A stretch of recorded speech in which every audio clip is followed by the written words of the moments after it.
Typically, a bridge spans a barrier. The benefits of overcoming any barrier can be many and varied, and they can be symbolic as well as being practical.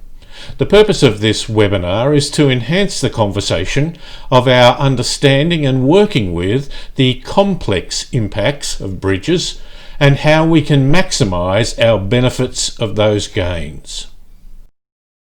Nearly 2,500 years ago, a famous Chinese philosopher, Zhang Sai, said that creativity isn't aiming at novelty or originality, but rather at integration. Integration that combines well with a situation of which it is a part. I think that's how we should see bridges.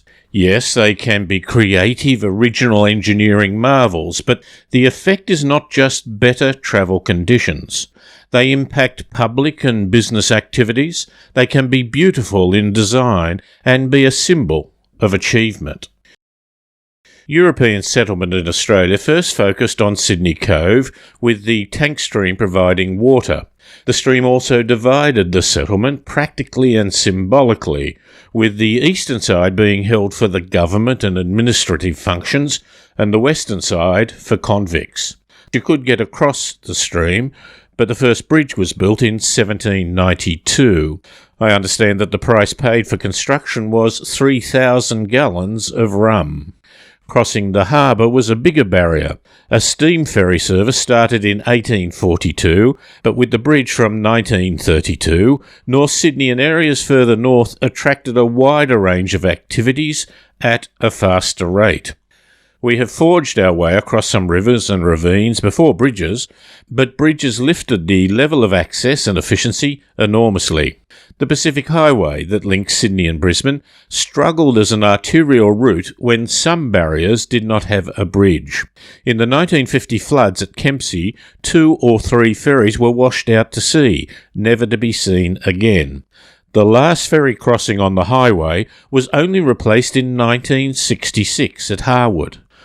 The post-war boom saw the period from the 50s to the 90s being seen as the greatest time in our bridge building history. Travel time and convenience are by no means the only factor. Safety is of paramount importance in building or upgrading a bridge. Think of the old Hume Highway. Once, not that long ago, the main link between Sydney and Melbourne and towns along the way. Part of that major arterial was the Hillis Creek Bridge. It's a bowstring concrete arch bridge that was barely wide enough for 2 trucks to pass going in the opposite direction. It was an accident black spot. It was opened in 1938 and was only bypassed in 1983. If you build a bridge, it most likely will create more activity as the local community and through traffic expands. When they were giving strong consideration to building the first Sydney Harbour crossing at the end of the 19th century, someone asked, why shouldn't we build 2? They were 100 years ahead of their time. But a new or additional bridge might not just be about capacity, but rechanneling traffic into an appropriate place. When a second harbour crossing was announced for eastern Sydney in 1996, albeit a tunnel, there was the typical debate of whether this was just encouraging more vehicle traffic to the CBD. The reality was that it provided a bypass of the city that led to improved conditions in the inner city and surrounding suburbs such as Redfern. Bridges allow you to find the most effective routes and thus play a major role in revitalising city centres and regional towns as part of a bypass route. Perhaps then the biggest impact from bridging barriers is on land use. If you really want to see how bridges affect land use, look what happens when you suddenly take a bridge away. On the 5th of January 1975, the Tasman Bridge was struck by the bulk ore carrier Lake Illawarra. 3 spans collapsed and 12 people were killed. Prior to this, the eastern side of the Derwent River had become a major dormitory suburb for people who regularly crossed the bridge to access activities in the central area of Hobart on the western side.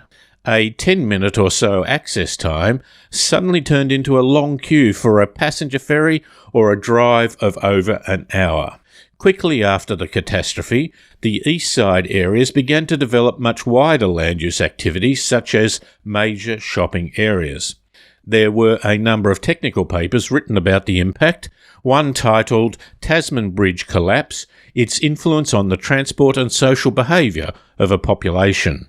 The impact, which came with a suddenness greater than COVID-19, was so marked that one person pondered a title for a technical paper of What Happens When the Ship Hits the Span. But you still need a bridge to allow people to access the rich cultural history and other activities in the centre of Hobart, but you can work on land use to reduce the strain. Then there are bridges as architectural marvels. On the 50th anniversary of the Gladesville Bridge, I recorded a chat with the engineer who designed it, Tony G. In the mid-50s, he was working for a consulting company in the UK. He had only recently graduated and was given the task to design a bridge that was non-conforming to the tender.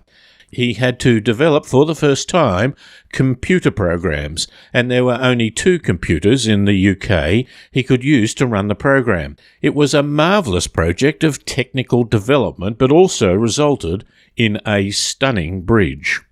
You can hear the whole interview at drivenmedia.com.au and search for Tony G.